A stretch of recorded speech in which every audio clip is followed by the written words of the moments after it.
comprend 3 aides et un label. La première aide, il s'agit CREAC, c'est la Convention régionale pour l'éducation artistique et culturelle. J'ai déjà une réputation toute faite, mais je pense qu'il faut... Ce sont des conventions de 3 ans qui seront conclues entre les lieux culturels de proximité, les théâtres, les cinémas, les centres d'art, les médiathèques, les musées et les lycées, grâce à l'aide de la région. Les établissements scolaires pourront, par ce jumelage, créer des partenariats durables avec les acteurs culturels de proximité, au-delà de l'apprentissage des fondamentaux qui structurent le AC pour les lycéens et les apprentis, comme l'acquisition des connaissances, la pratique artistique, la rencontre avec l'œuvre et l'artiste. Le but est de créer du lien entre les lycéens et les apprentis et le monde culturel qui les entoure. Il s'agit de promouvoir la richesse artistique et culturelle sur l'ensemble du territoire. D'après certains proviseurs que j'ai rencontrés, notamment dans les départements de la Seine-et-Marne et des Yvelines, les élèves méconnaissent les lieux culturels proches de chez eux.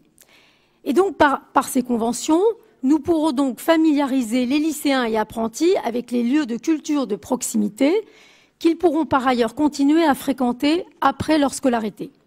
Une cartographie de ces lieux sera à terme mise à disposition des lycéens, des lycées et des CFA, qui pourraient dès lors les solliciter pour nouer des partenariats et réaliser des projets d'éducation artistique et culturelle dans le cadre du volet culture de leur projet d'établissement.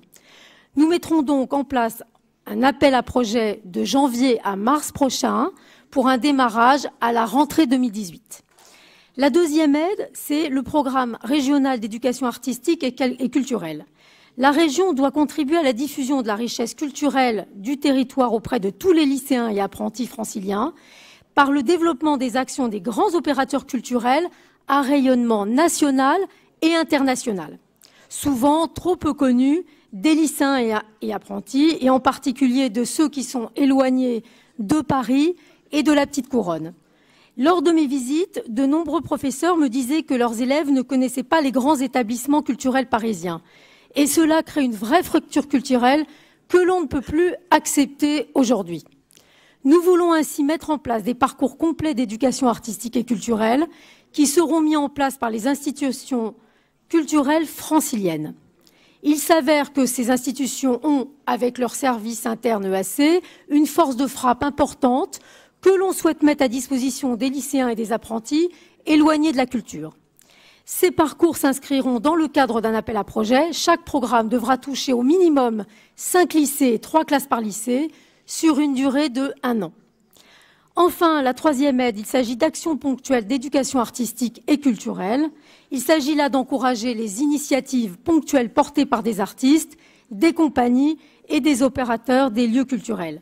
Ces initiatives pourront être des projets à caractère unique, par exemple une résidence d'artiste, ou bien un projet en lien avec un événement exceptionnel.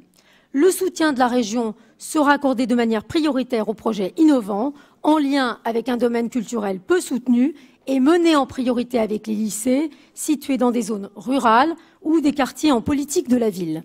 Enfin, comme l'a dit Madame la Présidente, il y aura un label culture. La procédure de labellisation sera mise en place avec l'Éducation nationale. Il s'agit de distinguer et de valoriser les lycées qui développent un projet d'établissement d'EAC innovant, volontaire et exemplaire. Les établissements pourront s'appuyer sur ce label pour valoriser leur action auprès de leurs partenaires, auprès des élèves et auprès des parents. Voilà, Madame la Présidente, Madame la Vice-présidente, le rapport aujourd'hui.